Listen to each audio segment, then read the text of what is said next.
दोस्तों इमेजिन करो एक शांत पहाड़ है, चारों तरफ हरियाली है, उससे कुछ दूर एक गांव बसा है। सभी लोग अपने काम में व्यस्त हैं, कोई लोहार है तो कोई बाढ़ई, तो किसी की मिठाई की दुकान है। सब अपना काम करने में व्यस्त हैं। लेकिन तभी एक जोरदार धमाका होता है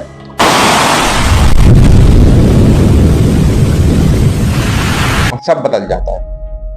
पूरा आसमान काला हो जाता है। सब अपनी जान बचाने के लिए इधर उधर भागते हैं, क्योंकि उन्हें पता था कि ऊपर से बहता हुआ लावा उनकी ओर बढ़ रहा है। ये वही लावा है जिसका टेम्परेचर 1000 डिग्री सेल्सियस से भी ज्यादा होता है। इसके बीच में आने वाली हर चीज को यह तबाह कर सकता है, चाहे वो कोई जानवर हो, कोई आदमी हो या कोई भी हो। ये है ज्वालामुखी। इसका नाम सुनते ही हमारे दिमाग में अकेले एक शब्द आता है, तबाही, तबाही और तबाही। लेकिन ये सच नहीं है। ज्वालामुखी अकेले तबाही नहीं करता है, इसके कुछ फायदे भी हैं। लेकिन तुम कहोगे, देख भाई ऐसा कैसे हो सकता है कि ज्वालामुखी के भी फायदे होने लगे? हाँ, ऐसा होता है, ज्वालामुखी के फायदे भी होते हैं। तो आज की वीडियो में मैं ऋतिक तिवारी आपको बताऊंगा ज्वालामुखी से होने वाले लॉस और बेनिफिट्स।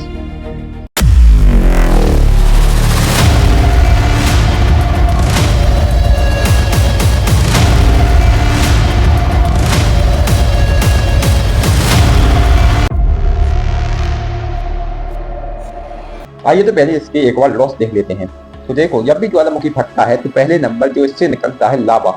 ये लावा इतना गर्म होता है, मतलब इसका तापमान होता है 1000 डिग्री सेल्सियस से 3000 डिग्री सेल्सियस। इसके बीच में कोई भी चीज आए ये पल भर में उसे खाक कर देगा। चाहे शहर हो, गाँव हो, कोई आदमी हो, कोई जानवर हो, चाहे कोई भी पेड़ हो, हर चीज को ये पल भर में खाक कर देगा। लेकिन असली खतरा लावा नहीं है। इसके साथ इतनी जहरीली गैसें निकलती हैं कि इसका इफेक्ट पूरे वातावरण पर पड़ता है।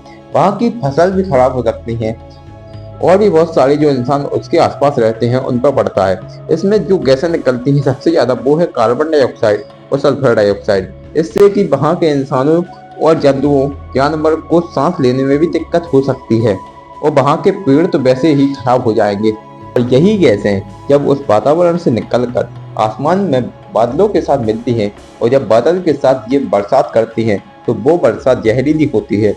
और जब ये जहरीली बरसात फसलों पर होती है तो ये फसलें पूरी बर्बाद हो जाती हैं। अब तुमने ज्वालामुखी के नुकसान तो देख लिए, लेकिन अब तुम एक बार इसके बेनिफिट देखो। जब ये लावा ज्वालामुखी से निकलता है और जब ये धीरे धीरे ठंडा होता है तो ये एक इतनी उपजाऊ काली मिट्टी को देता है कि इसमें इतनी अच्छी शानदार फसल होती है। काली मिट्टी में फास्फोरस और कैल्शियम जैसे मिनरल्स होते हैं, जिससे कि फसल शानदार होती है। मैं पहले फसल बर्बाद की थी, अब उसी फसल के लिए ये अच्छी काली मिट्टी को भी देता है। क्या तुम जानते हो हवाई जैसा महाद्वीप जो अमेरिका का सबसे मेन महाद्वीप है, कैसे बना था?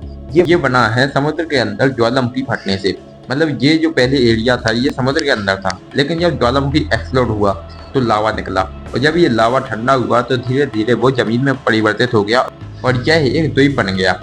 मतलब हवाई इसका एक उदाहरण है कि ज्वालामुखी हमें जमीन भी देता है। ज्वालामुखी जब फटता है तो अपनी लावा के साथ बहुत सारे मिनरल्स जैसे कि गोल्ड, डायमंड, सिल्वर, ये चीजें भी अपने साथ लाता है। मतलब जो हमारे घर की ज्वेलरी है ये भी उससे जुड़ी हुई है।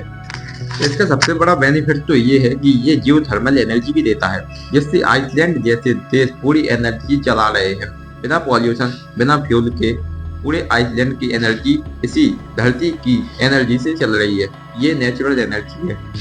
मतलब ये बात सही है कि ज्वालामुखी है जो के लिए नुकसान का कारण नहीं है, ये फायदे का भी कारण है। मतलब सिक्के के दो पहलू की तरह हुआ।